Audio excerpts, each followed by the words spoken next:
Pô, caralho. Ah, mas aconteceu isso lá na sua casa também. Pronto, vamos embora. Ao vivo? Estamos ao vivo novamente. Hoje para falar do Hooked. Vamos ver. Hooked. Põe de frente, pro Põe pessoal aqui ver a fica ao capa contrário. também. Ah, é verdade. No meu não fica ao contrário. Põe lá, mas... Então vamos lá. Hooked de Nir Eo. Near. É complicado. Near esse Eo. nome, né? Near Eo. Deve ser, acho que é talvez indiano, né? Se lê de uma vez, parece um nome só, né? Nirio. Nirio.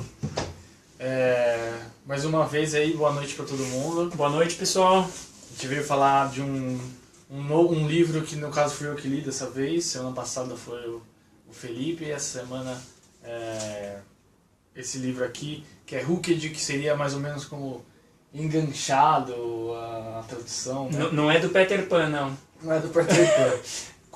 Como construir produtos que formam hábitos, Tá? que é a tradução, né? How to build habit forming products. Eu até tentei procurar qual seria, porque a tradução às vezes não é a mesma, né? Sim, você... Tentei procurar qual seria o livro em português. Não tem edição encontrei. ainda. Tem em inglês, encontrei em inglês, mas não em Não edições ainda em português. É. Bom, então nenhuma editora traduziu.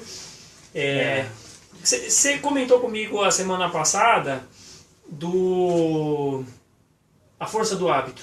É isso? Não, esse é outro. Mas Esse não, mas não tem nada a ver. Não tem nada. Sim, Por isso tem a ver. que eu falei, porque a força do hábito também é isso, de criar hábitos, e esse você falou... Exato. Esse aqui é mais focado em produto mesmo. Ah, tá. Em empresas, em negócios e tal. Tá. É parecido, são duas filosofias um pouquinho diferentes, mas você percebe que funciona da mesma maneira. Tá. Só que um está colocando como funciona o hábito nos produtos, como você fica viciado num produto, por exemplo. Que é esse aqui que nós vamos conversar hoje. E a força do hábito, que é um que a gente pode trazer numa próxima oportunidade, de você falar de você sobre como é o comportamentos. qualquer hábito, Tá. qualquer comportamento. Tá, seja legal. offline ou online. Aquele é mais online mesmo, Tá. né? Bacana.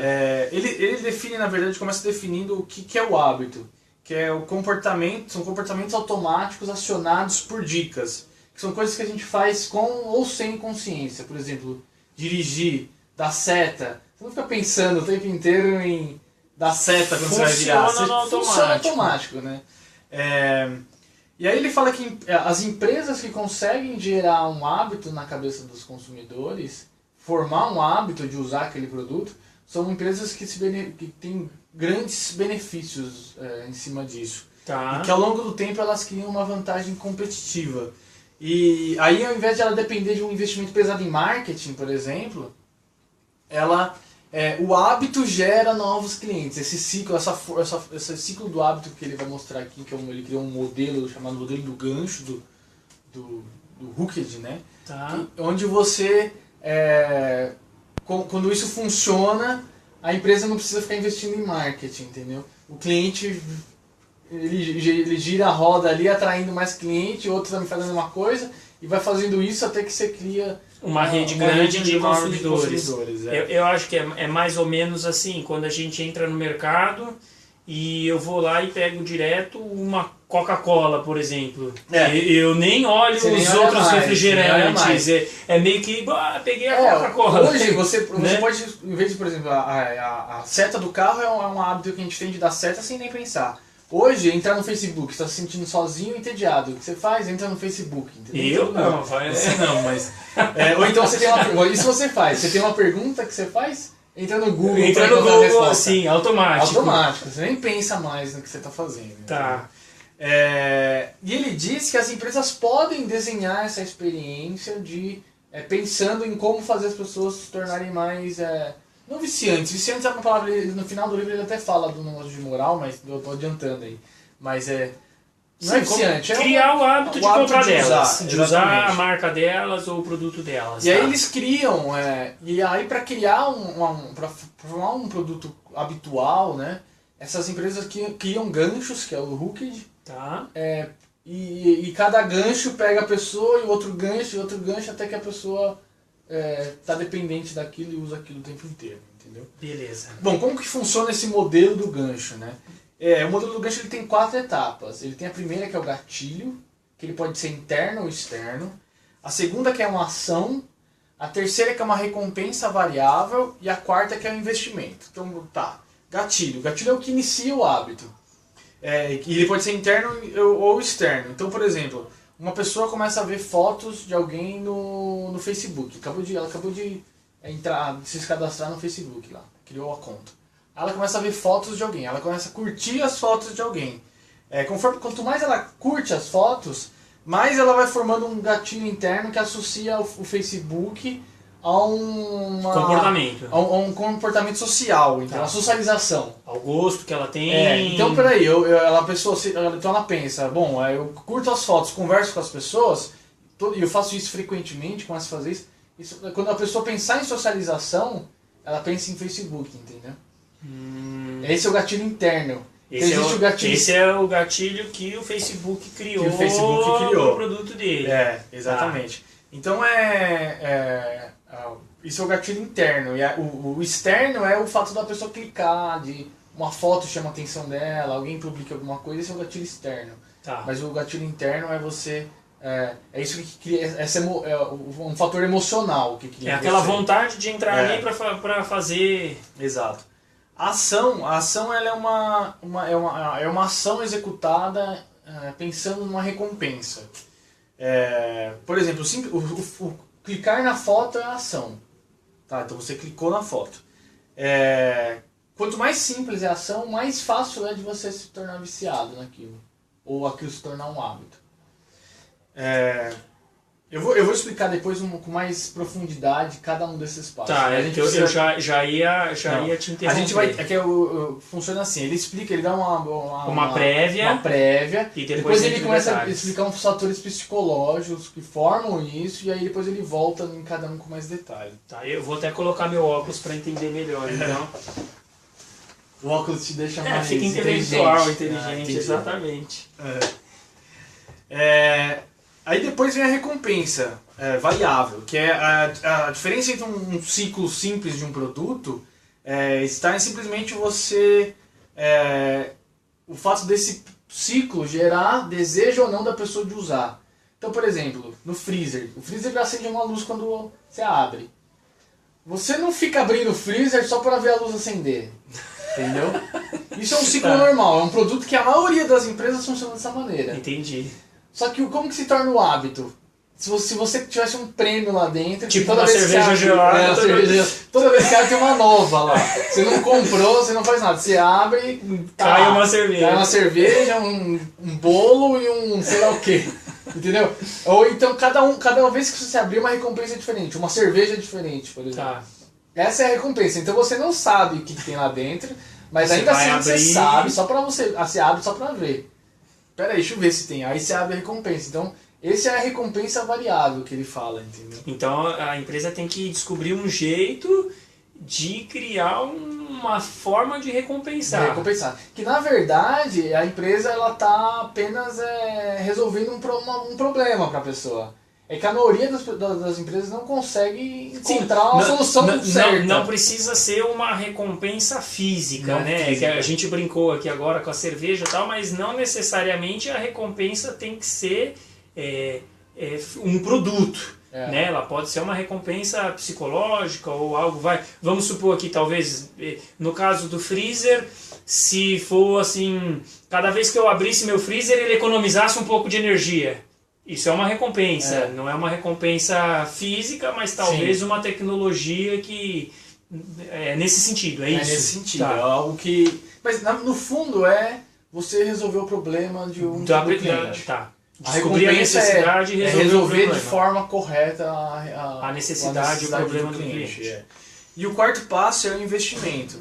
Então, por exemplo, o investimento ocorre quando você coloca algum esforço em troca dessa recompensa. Então, eu tenho que pagar, ou eu tenho que colocar foto, ou eu tenho que fazer um esforço pessoal, ou eu tenho que ter um esforço de tempo, um investimento de tempo, um investimento de alguma maneira. Mas esse investimento, eu não entendi, desculpa, é por parte da empresa ou por parte do usuário? Então, por exemplo, o usuário é que passa por esse ciclo. Então, o usuário ele é acionado pelo gatilho, aí ele faz uma ação que é clicar, ou se inscrever, ou se cadastrar, e aí ele ele vislumbra a recompensa, e aí para atingir a recompensa ele precisa fazer um investimento.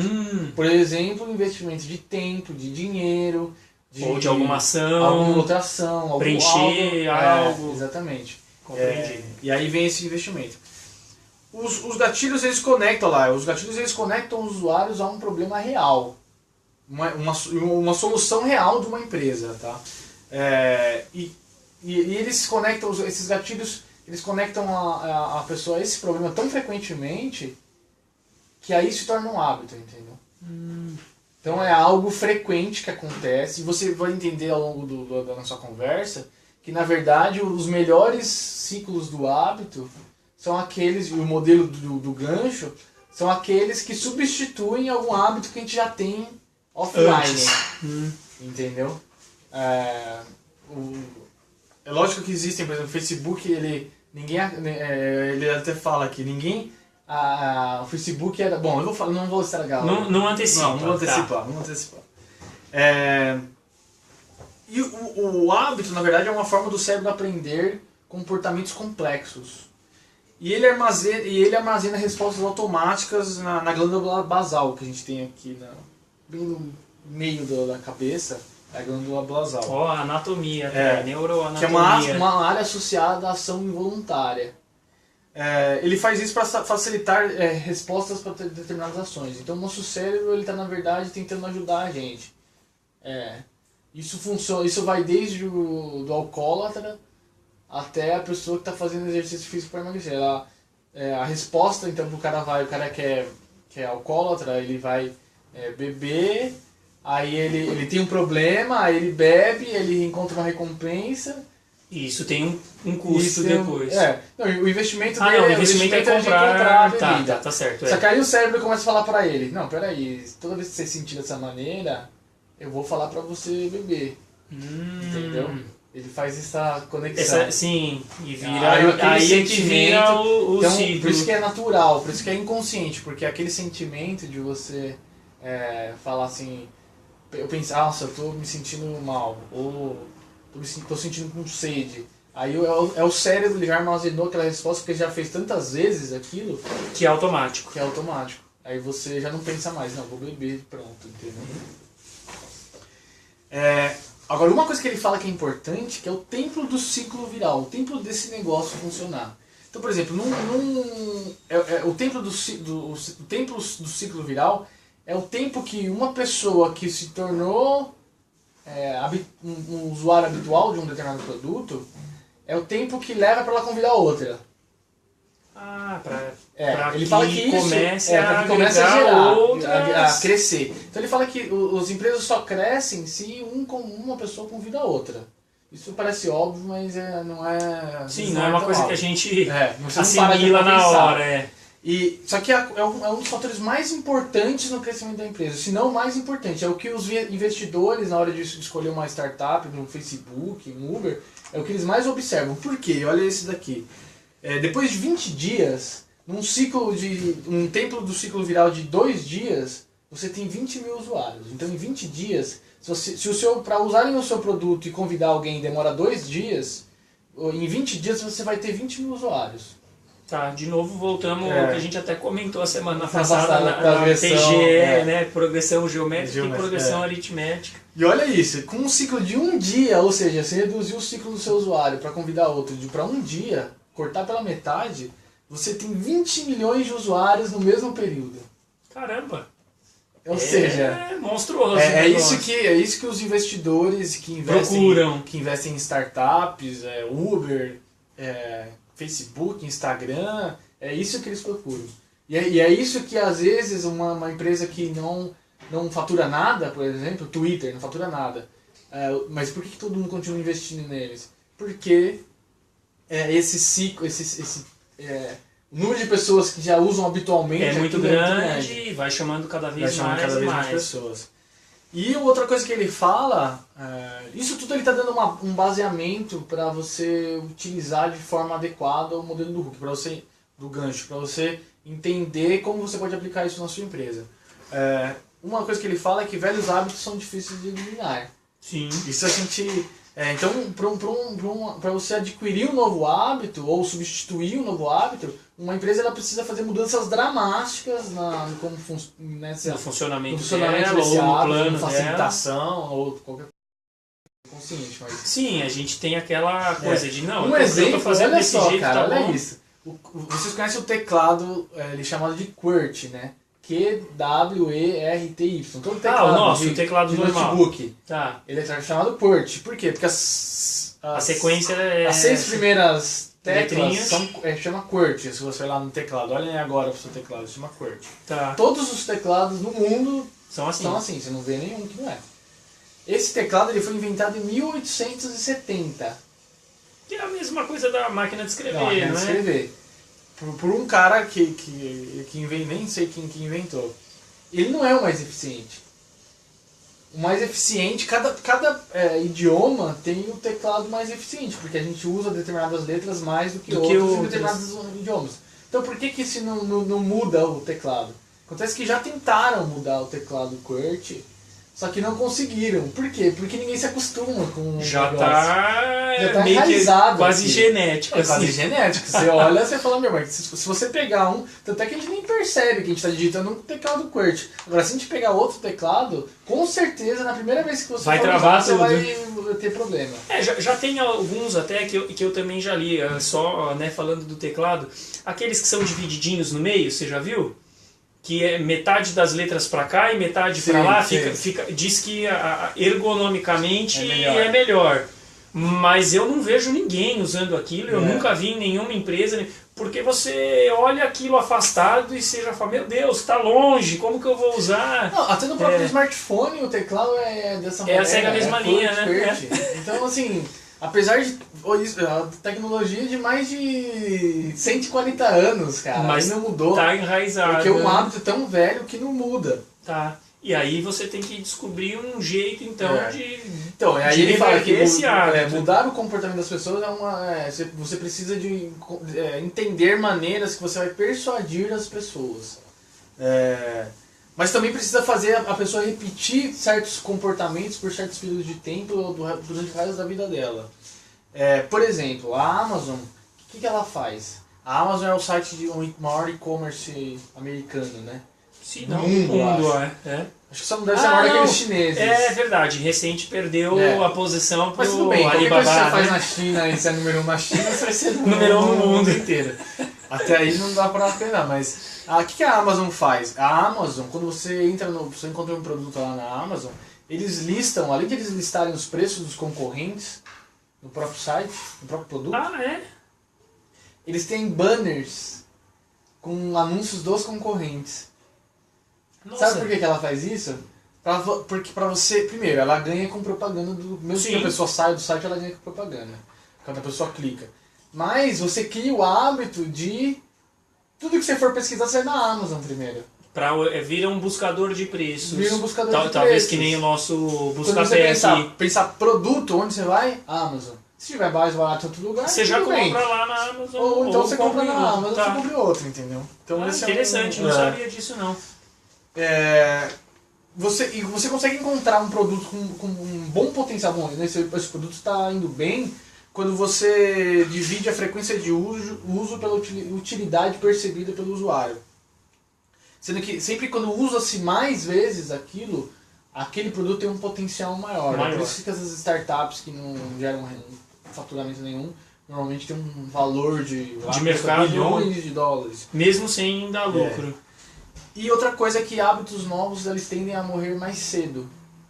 Por exemplo, 2/3, esse é um dado que ele coloca no livro, 2/3 dos alcoólatras em reabilitação voltam a beber em Eu menos de pensei um que você ano. ia falar que 2/3 dos alcoólatras morrem cedo, porque você fala... Não, porque o alcoólatra ele vai lá, tá em reabilitação, aí ele vai tentar se reabilitar. É um novo hábito, né? Sim. Ele tem um hábito de beber, ele tem que parar de beber. Aí quando ele apesar de ele ganhar esse novo hábito, em menos de um ano ele já desiste e volta pro hábito antigo. E outra que quase todo mundo perde peso em até 2 anos depois de ter feito... quase todo mundo ganha peso depois de 2 anos depois de ter perdido peso. Então eu vou lá Faz uma dieta, faz uma ginástica. Exato, faz uma dieta, faz uma ginástica, e aí eu perco peso, mas dentro de 2 anos eu ganho a mesma coisa que eu perdi. Então, pra você ver como é difícil você criar um novo hábito, coisas que viram habituais na vida das pessoas, né? E quando você cria um negócio, eu já falei, né? Você está criando uma solução para um problema. E as soluções, ele diz que podem ser divididas em 2 tipos, em vitaminas e em matadores de dor. Opa! Matadores de dor é aquela que resolve claramente um problema. Na hora. Na mosca. Bom. Tá. Vitaminas é aqueles que você não sabe estar resolvendo um problema. Eu acho Pode que tá. ser, tá. Aí ele dá por exemplo, e ele fala que investidores eles gostam de matadores de dor. Então, qual que é um produto que mata a dor mesmo? Resolve na hora, acabou.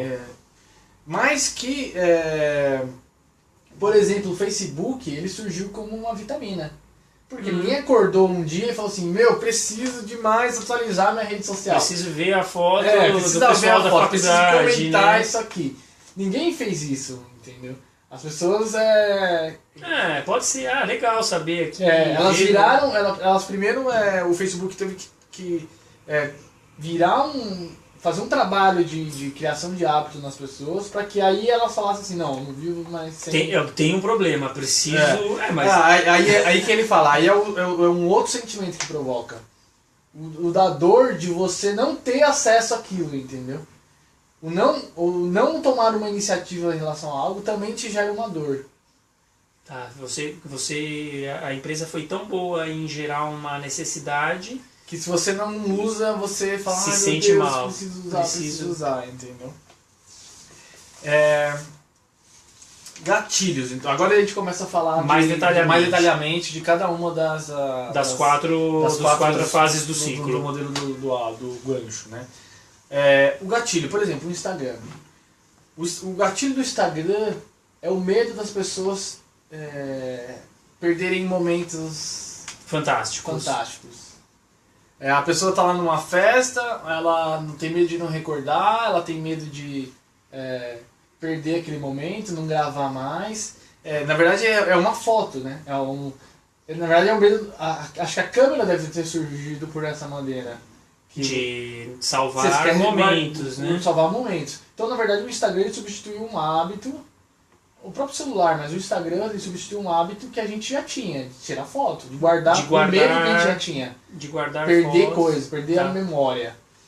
E o Instagram que ele fez? Ele tornou esse hábito de tirar foto, que antes era difícil, porque comprar filme, tem que não sei o que, fazer. Eu não sou um mestre em tirar foto, então eu vou desperdiçar o filme, é caro. Ou então mesmo quando surgiu o smartphone, eles não tinham o Instagram, né?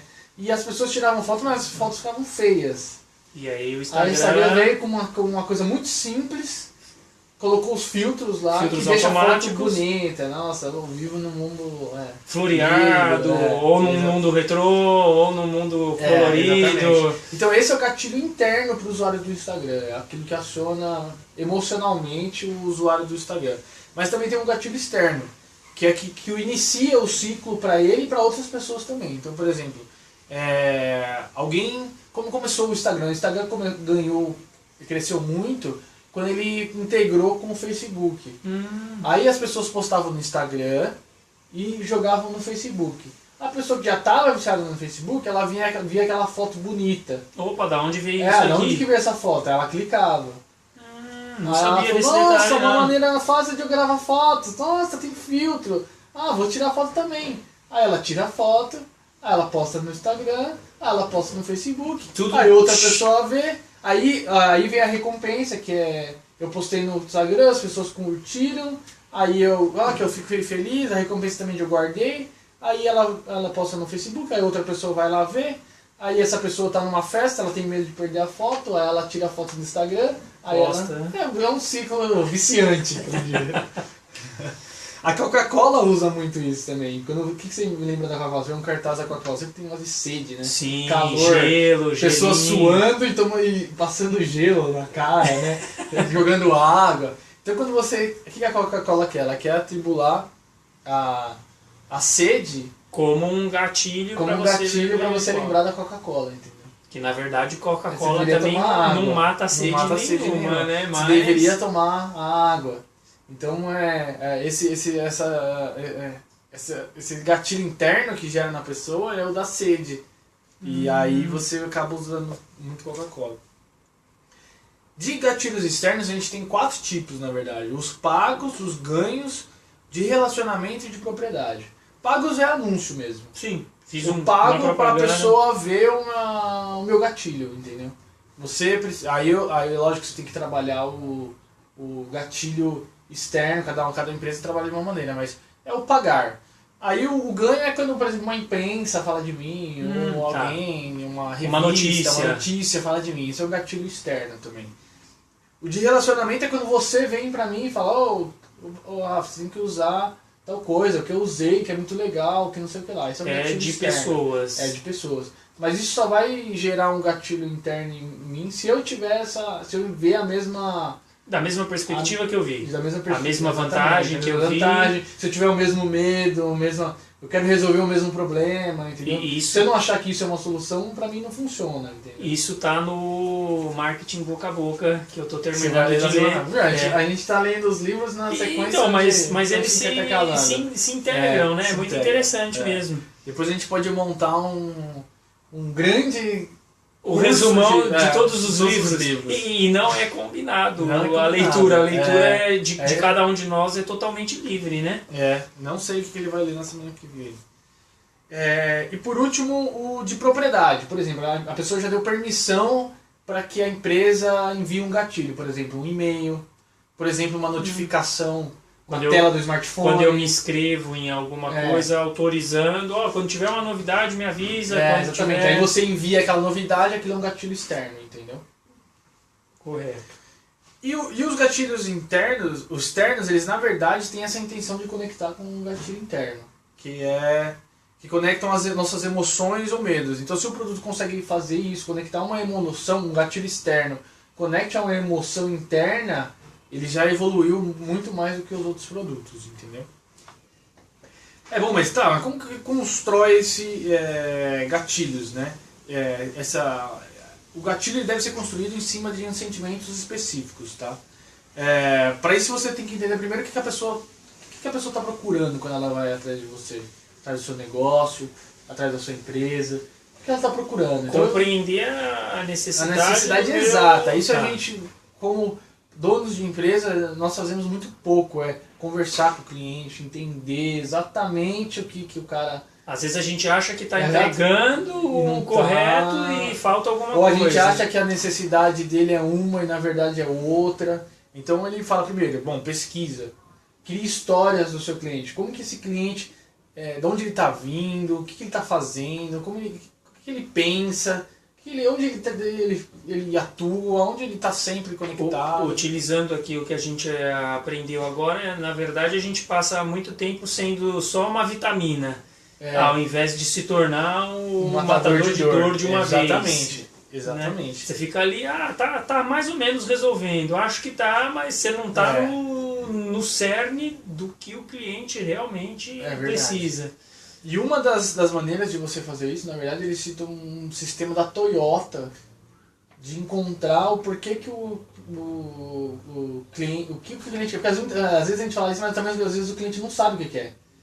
A maioria de nós, a gente não sabe o que a gente quer. Então você faz pesquisa, as pessoas respondem, só que quando você vai ver o resultado da pesquisa, ela é... Diferente do que a gente imaginava. Exatamente, do que a pessoa quer mesmo. Então você tem que ir muito a fundo nesse sentimento. E aí a Toyota tem um negócio chamado os 5 porquês da Toyota. Tudo na Toyota eles fazem assim, eles perguntam 5 vezes por quê. Então eu já ouvi falar disso, viu? Por que você usa o e-mail? Porque eu quero responder rápido aos meus amigos. Mas por que você quer responder rápido aos seus amigos? Porque eu preciso saber o que eles estão fazendo. Mas por que você precisa saber o que eles estão fazendo? Porque eu preciso me conectar com eles. Mas por que você precisa conectar com eles? Eu tenho medo de ficar sozinha. Pronto, matou a charada. O seu gatilho interno é medo de ficar sozinho. Não é responder e-mail, não é receber notícia, rápido, nada. Exatamente, não é nada disso. É o gatilho emocional, não o gatilho de produtividade, de efetividade. Interessante. E aí, tudo bem. Então você entendeu os seus clientes, você entendeu os passos dele, entendeu o que ele quer, você sabe o sentimento, certinho que você tem que fazer. Bom, agora tem que partir para a ação. Ação é o segundo passo necessário para que eles criaram um hábito nas pessoas. Normalmente é o comportamento que ela tem para sair do gatilho para ir para a recompensa. E essa ação ela é dividida em motivação, em habilidade. Ela precisa de motivação, habilidade e um gatilho mesmo. Que motivação? Bom, a pessoa precisa ter motivação suficiente para usar aquilo. Por exemplo, é isso que eu falei antes. O seu gatilho pode não ser o meu, entendeu? Uhum. Pode motivar você, mas pode não pra motivar. Pra você, nada. Pra mim não serve de nada, entendeu? Então ele fala que a gente tem... Na verdade, ele pega um cara chamado Fogg. Ele criou um modelo chamado Fogg Behavior Model lá, que fala que a gente procura prazer e para evitar dores. A gente procura esperança para evitar medo. E a gente procura a aceitação social para evitar rejeição social. Então ele diz que a motivação ela está sempre numa dessas... Baseado ali em coisas... Normalmente medo. Mesmo. Normalmente medo. Ah, que interessante. Então assim, você tem que trabalhar normalmente ao medo. E aí depois existe a habilidade. Então a ação, ela está dentro de uma habilidade que é você... o quanto fácil é você fazer aquilo. Tem que ser algo que consiga atingir um maior número de pessoas, de preferência. Mas de uma maneira simples. Então, por exemplo, aqui ele está até dá o exemplo de que as redes sociais que vêm surgindo, elas normalmente estão mais fáceis de serem usadas do que as anteriores. Por quê? Porque a inovação dessas empresas está em fazer um hábito que era, de repente, offline, um hábito que era nosso aqui na vida offline. Como eu faço para isso ser o mais fácil possível? Mais simples possível. A tecnologia ela veio, na verdade, para facilitar esse hábito que já existe, entendeu? Então, se uma empresa cria algo que seja muito fácil de ser usado e substitui algo que era difícil, a chance dela prosperar é muito maior. A chance dela vindo da ação para a recompensa é maior, entendeu? Por exemplo, aí ele cita aqui algumas coisas, por exemplo, que hoje tudo você faz login com o Facebook, então várias empresas criam login com o Facebook, você pesquisa no Google, você tira foto. Um que é interessante, o Pinterest. O Pinterest, você conhece o Pinterest? De nome, explica Pinterest é uma rede social de imagens, basicamente. Que você... tipo Instagram ou não? Ele é diferente. E eu vou te explicar qual que é o hábito que ele substitui. Ele substitui o hábito das mulheres tinham de folhear a revista e colecionar imagens. O que a mulher faz normalmente? Isso eu vejo na minha esposa, na minha mãe, não sei se você vê na Andréia, mas a mulher, quando ela eu quero decorar a minha casa. Aí ela pega uma revista modelos. Deixa eu ver, deixa eu arrancar essa, arranca aquela, eu quero um vestido, arranca esse, arranca aquele. O Pinterest é uma coleção de fotos, entendeu? Tá, eu já vi eu usei uma vez. Então usei não, uma minha Clá usou quando a gente foi fazer um ensaio, ela fez uma coleção de fotos que ela gostava pra gente seguir. Aquela linha, aqueles modelos, isso é verdade. Já tinha usado e não sabia, bem interessante. O Pinterest ele faz exatamente isso, ele substitui um hábito que é uma difícil. Colagem de fotografia no smartphone. Exatamente.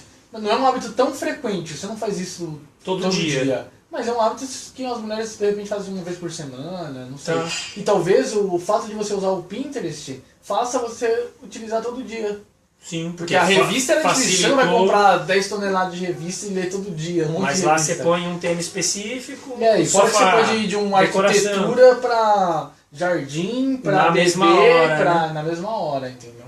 Legal. Eu já tinha usado, não lembrava, mas bem bacana. Então esse são as ações, né? Que ele fala que, além disso, outras coisas que motivam as ações por exemplo, os fatores, os princípios da persuasão.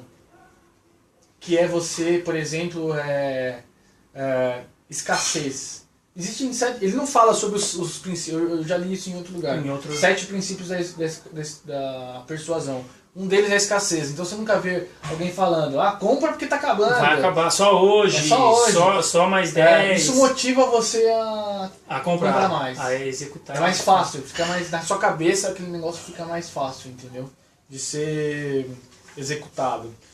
E aí depois ele fala sobre as recompensas variáveis. Chegamos nas recompensas variáveis, que talvez seja a parte mais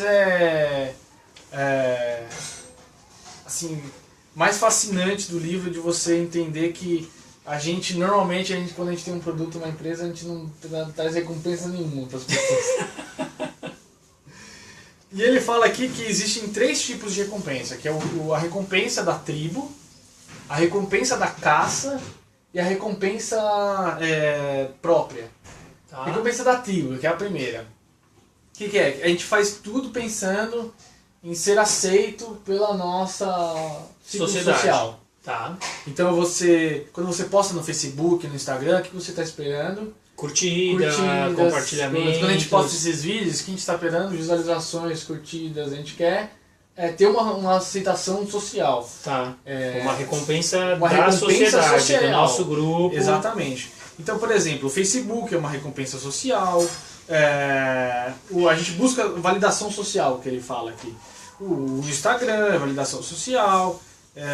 Tudo isso é uma validação social. Até mesmo os jogos, por exemplo, ele fala aqui um League of Legends, eu não sei que jogo é esse.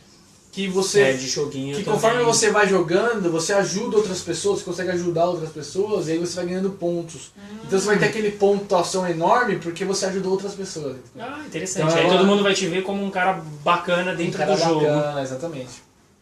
A recompensa da caça é uma recompensa que a gente tem desde quando a gente era homens das cavernas. Por quê? O que é essa recompensa da caça? É uma recompensa onde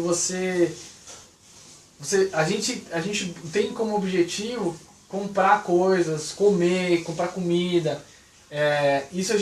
Quando a gente era homem das cavernas ainda, a gente ia atrás da nossa presa, saia correndo atrás da nossa presa, para caçar ela. Só que acontecia uma coisa, nem sempre a gente conseguia. Sim. O dia da caça, então outro caçador. Então a gente ia atrás da caça, ia atrás de um prêmio grande, uma recompensa grande pra gente, mas que podia ser que a gente não incerta, é uma recompensa incerta. E aí ele liga essa recompensa incerta a, por exemplo, jogos de azar. Jogos de azar, ele te leva a uma recompensa da caça. Por quê? Porque você faz algo esperando uma recompensa grande, mas no final pode ser que você não consiga. E aí você fica viciado naquilo. Não, entendi. Eu quero. Não, hoje eu vou ganhar. Parece milhares, que a gente conhece alguém assim, né? Eu vou ganhar milhares de reais, vou ficar rico de um dia pra noite. E Mega Sena, são coisas que você cria o hábito de fazer, sempre esperando uma recompensa da caça, entendeu? Outra recompensa. E o Pinterest, ele tem uma recompensa da caça também, é engraçado. Porque conforme você vai lá baixando as fotos, ele vai jogando fotos novas, e fotos novas, e fotos novas, e fotos novas. Tipo, ele infinito. Nunca termina, é infinito isso. Então é uma recompensa da caça. A pessoa você está procurando aquela uma imagem melhor. Deixa eu ver uma imagem melhor. E aí você não consegue parar de usar o negócio, entendeu? Tá. E aí por último a recompensa própria, que é uma recompensa da competência. Então, por exemplo, eu faço coisa buscando ser reconhecido como um especialista ou ser reconhecido como alguém competente dentro de um nicho. Exatamente. Por exemplo, ou então que eu gosto de completar coisas, por exemplo, videogame. Eu quero ir até o fim para completar aquela fase, completar aquele videogame. É uma recompensa sua. De competência. Outra recompensa que ele fala que é de aprender coisas, ou recompensa do e-mail, de você limpar a sua caixa de e-mail, zerar. Quem não tem esse sonho de zerar a caixa de e-mail? Essa recompensa é complicada de conseguir, hein? Bom, mas a gente viu na nossa primeira leitura que a gente tem que aprender a administrar essa coisa do e-mail também, né? Quem não viu o vídeo, volta verdade, lá e vê. Primeiro, The 4-Hour Work Week, a semana de trabalho de 4 horas. Ele explica como zerar a caixa de e-mail. Simplesmente ignora, deixa ela encher. Ignora tudo, só responde uma vez por principal mês e pronto. Mais interessante. Aí ele tem uma história muito interessante de exatamente dessa recompensa. Bom, eu vou contar essa história. Existiu uma empresa chamada Mahalo, eu já até contei na minha página no Facebook. A Mahalo, ela surgiu em 2008, alguma coisa assim. E ela era um site de perguntas e respostas. Então você ia lá... Tipo Show do Milhão? Não. Uma perguntas e respostas. Tipo Yahoo. Yahoo Answers lá. Tipo Yahoo Answers. Tá. Você entrava lá, fazia uma pergunta e alguém ia lá e respondia. Ele sabendo, acho que talvez não antecipando como se ia ser o modelo do gancho, eles foram lá e fizeram o seguinte, eles falaram assim, bom, se você responder perguntas lá na Mahalo, você vai ganhar tantos dólares se a sua resposta for a mais votada. Na tentativa do quê? De gerar uma recompensa para as pessoas, para o usuário. Só que isso... mais tarde, a Mahalo cresceu pra caramba, atingiu 14 milhões de usuários, aí de repente despencou, quebrou, virou outro, hoje ainda existe, mas virou outra coisa totalmente diferente. Mas por quê? Porque ela apesar de ela ter uma recompensa em dinheiro, essa recompensa ela não era o suficiente para você, por exemplo, deixar de trabalhar e falar, não, agora a minha vida é responder perguntas do Mahalo, entendeu? Você não ganhava, fora que você... não era uma recompensa que era certa. Sim, depende se a sua você pode perder por um voto. Exatamente. E aí, na mesma linha que a Mahalo, mas com uma recompensa diferente, surgiu a Quora em 2010. Que até hoje tem milhões de usuários. O que é a Quora? É exatamente igual, mas com a recompensa não da caça, que seria. É uma recompensa da... competência, recompensa própria. Por quê? No Quora, você responde perguntas, você ganha pontos. E com pontos, você pode usar esses pontos para fazer perguntas para pessoas reconhecidas dentro do mercado. Então tem, por exemplo, um cara lá, um super investidor. Se eu vou respondendo perguntas, eu vou ganhando ponto, até que eu ganho direito de fazer uma pergunta para esse cara. E aí eu sou reconhecido como um cara que responde muita pergunta e ganha pontos, entendeu? Tá, que legal. Então, mas tem essas duas empresas não tem ponto .br, não tem no Brasil. Não. Por isso eu nunca tinha ouvido falar. Então você percebe que uma mudança na recompensa fez um site ter 14 milhões de usuários e falir e o outro ter milhões de usuários no mundo inteiro, entendeu? Tá, porque a pessoa aí ela já não buscava mais só um financeiro que era baixo. Exatamente. Ela buscava um reconhecimento perante toda a sociedade ali, a comunidade que usa o site. E aí uma coisa que você tem que tomar cuidado é com a recompensa variável finita. O que é isso? Empresas, por exemplo, Farmville, sabe Farmville? Que no começo do Facebook era uma febre. Da fazendinha. Que você fazia não sei o que. Esse daí existe também. Ainda isso? Então, ele não sei se quebrou ou se praticamente deixou de existir. Essa empresa que fez, eu até coloco o nome da empresa que fez o Farmville, enfim, é uma empresa que ela... Zynga. Eles faturaram aqui, eles tinham 83 milhões de usuários mensais. Caramba. Eles criaram Farmville, Cityville, Chefville, Frontierville, um monte de view aí. E aí, o que ele... de vilas, né? Por que eles não deram certo? Porque a recompensa era finita. Existia um limite de recompensa. Então você ia lá, eu nunca usei, mas você montava sua fazendinha, ela crescia, até que chegava um momento que não tinha novidade. Mais o que fazer. Não tinha mais novidade. E aí o que acontece? Você perde o interesse, né? Perde o interesse. É igual você assistir série.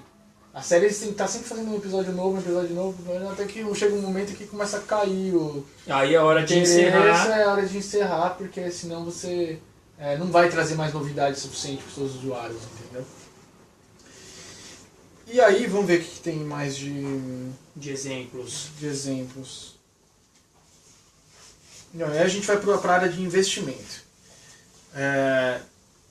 Investimentos. O que acontece? É exatamente aquilo que eu falei no começo, de você... para você ganhar determinadas recompensas, você tem que ter um esforço aí. Por exemplo, no Quora de perguntas, para você ganhar os pontozinhos lá, você tem que responder perguntas. De uma maneira então, existe, correta. Então existe um investimento de tempo, de pesquisa, de conhecimento. Então existe um investimento. Em tudo Sim. que você faz, existe um investimento. Só que aí ele fala de algumas coisas que você... Bom, mas como que eu vou convencer as pessoas a investirem em coisas? E aí ele usa algumas coisas que é da persuasão também, uns fatores psicológicos. Por exemplo, pequenos comprometimentos. Eles fizeram uma pesquisa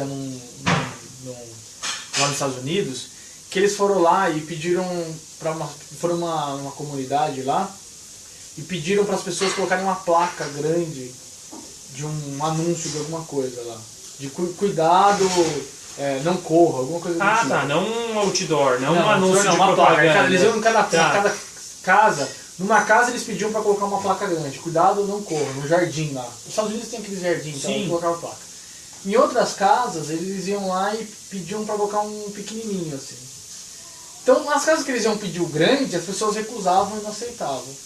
No que eles iam pedir o pequenininho, as pessoas aceitavam. Pode pôr. Aí depois, 2 semanas depois, eles voltaram nas casas que colocaram o pequenininho e pediram o grande. Aí as pessoas aceitavam, porque elas já tinham se comprometido com o pequenininho, entendeu? Aí pra se comprometer com o maior, tudo bem. Pô, já tem a plaquinha aí. Já põe aí, já colocou, já põe a outra também, entendeu? Interessante. Então ele fala que os pequenos comprometimentos fazem você... Depois gerar... É mais fácil de você gerar um investimento. E aí ele também fala de um outro investimento, que é o investimento que a IKEA, já ouviu falar da IKEA de móveis? Sim. A IKEA é também um site mundial de venda de móveis. Mais ou menos que nem a nossa Tok-Stock. Mais ou menos. Mais ou menos. A diferença é que você monta os seus móveis. Então você compra pela internet e você monta o seu móvel. Conforme você investe nisso, eu comprei, eu vou lá, monto o meu móvel. É algo que te deixa... você ficar tão feliz em montar um móvel que você valoriza mais o produto e o serviço, entendeu? Aí você fala assim, nossa, a IKEA Então, mas aí vai a questão da motivação. Sim, é o que a gente falou agora, pouco motiva alguns, outros não. Mas a Tok-Stock tem isso também, inclusive o preço é diferente. Se você comprar para você mesmo carregar e montar, é um preço. Se você quiser que eles entreguem e montem, tem um preço diferente já na própria etiqueta do produto na loja. Depois dá uma reparadinha. Então acho que é a mesma linha. O investimento ele fica mais fácil. A recompensa talvez é melhor, porque o preço baixou, então a recompensa eu acho que vale a pena. E aí quando você faz o seu esforço de investimento, de tempo, depois de você habilidade, termina, você fica tão feliz com aquilo que você convida outras pessoas para fazer aquilo também. Dá um gostinho. Você valoriza mais essa cadeira aqui, esse sofá, fui eu que montei. E aí ele fala que quanto mais esforço a gente coloca em alguma coisa, mais difícil é de você mudar depois. E aquele hábito ficar enraizado. Então, por exemplo, quanto mais seguidores você tem, mais difícil é de você sair do Facebook. Quanto mais vídeos você posta no YouTube, mais difícil é de você abandonar o YouTube depois. Então, quanto mais esforço você vai gerando ao longo do tempo, você cria uma vantagem competitiva em cima dos concorrentes, entendeu? Porque aquilo fica guardado mesmo. Ele até fala de guardar valores, data, informações, tudo isso faz você ter vontade de manter. Exatamente. Né? E ter vontade de ficar com aquele hábito, né? E aí ele fala assim, tá bom, então você criou um modelo do gancho perfeito, tal, funciona direitinho. O que você tem que fazer agora? Você tem que sempre pensar no próximo gatilho. Então quando a pessoa termina o ciclo, ela tem que ter um novo gatilho para relacionar ela mesma e para relacionar outras pessoas para convidar, para que aquele ciclo do tempo ele fique menor e convide e cresça cada vez mais rápido. Um exemplo que ele dá aqui que eu achei bem interessante é o do Tinder. O Tinder, né? Quando surgiu o Tinder eu já era casado, eu nunca usei. Não deu, não Mas teve a discussão dos amigos, né? Só pra ver como que era que funcionava. Pra entender a parte técnica. Então você, por exemplo, o Tinder o que é? Você vê a foto lá de uma pessoa, aí você passa a foto, aí você gosta de alguém, tá bom. Você gosta de alguém na expectativa de uma recompensa daquela pessoa gostar de você de volta. Quando dá o match, ele te envia um gatilho. Alguém que você clicou ali, clicou também. As duas pessoas clicaram na mesma foto e vocês se gostaram, então criou um gatilho. Pra você entrar de novo. Olha, alguém deu match em você. Aí, tal. Os dois, fala com ele. Aí o que você faz? Volta pro aplicativo. Então quanto mais curtidas você dá em fotos, mais matches você vai ter, provavelmente. E mais vezes você vai gerar, e mais vezes você vai voltar, e mais vezes você vai convidar os amigos, e é assim que funciona, você tá viciado no negócio e você não para de usar, né? E aí ele termina dizendo uma coisa que ele acha que é bastante importante, que é a moral disso tudo. Bom, eu tô criando produtos viciantes. É muito mais fácil você criar coisas viciantes pro mal do que pro bem. Isso é fato. Isso é fato. Então, para você criar algo que, apesar de que aí você, não sei se algumas coisas, tecnologias veio para ajudar ou atrapalhar, as pessoas ficam viciadas no Facebook, ficam viciadas em enviar as coisas, mas até aí, quanto mal isso faz, não sei o quanto que mal faz para cada um, mas enfim. O que ele diz é para você usar esse tipo de conhecimento com parcimônia. Com parcimônia. Porque é algo que você vai criar, você tem que criar algo pensando no bem. Porque se você tentar fazer coisas do mal, você vai conseguir, você vai fazer mal para muitas pessoas. Com mais facilidade, provavelmente. Então ele chama essa atenção aí. Ixi, meu desconectou. Voltou? Não. Parou ali o do bate? Ué? Aqui continua com um sinalzinho, só um minutinho. Tudo bem, vamos lá. Finalizou ali? Bom, mas é exatamente isso, a gente... eu acho que é um livro assim, que vale muito interessante para quem está montando um negócio, principalmente um negócio de tecnologia. É algo que vale muito a pena. Eu percebi assim, que ele tem um foco realmente no mundo online. Sim. Porque essa coisa mesmo de você criar esse ciclo de gatilho, recompensa, investimento, até dá para adaptar para o mundo físico, mas eu achei que o foco dele principalmente essa parte de você facilitar a ação que vai ser tomada e tal, é algo que você normalmente faz usando a tecnologia, né? Então é um hábito que já existe, é um hábito que é comum no mundo físico, no mundo aí online, offline, e aí você usa a tecnologia para fazer isso mais fácil para as pessoas, entendeu? Tá. Então esse é basicamente o foco dele. O foco dele, Legal. É isso? É isso. Hooked, How to Build Habit Forming Products. A gente precisa fazer também um cursinho um cursinho de pronúncia no inglês. Esse foi o livro da semana. YouTube, vai estar lá o vídeo. Vai estar lá no YouTube. Facebook, quem assistiu ao vivo, obrigado. Curtam, amem, compartilhem. Pra gente... Façam sugestões. Já falamos isso outras vezes, livros ou temas. Semana que vem. Semana que vem tá aqui. O livro da semana que vem, Contágio. Porque as coisas pegam. Isso aqui, ó, fantástico, eu não usava antes, tá? Eu não grifo livro, eu acho um pecado, até porque eu trabalho com livros. Então eu post-it e eu anoto tudo por fora. Tá? Mas tem tudo a ver, né? Acho que no final disso tudo, talvez daqui 2 anos a gente monte Vamos escrever mestrado, o nosso livro. Ou então a gente monta uma empresa, um site super viciante, contagiante. De todos os livros que a gente leu. E aí vai ser o top, o site né? mais perfeito do mundo. É isso aí, gente. Então, até a semana que vem. Obrigado mais uma vez. E um abração. Tchau, tchau.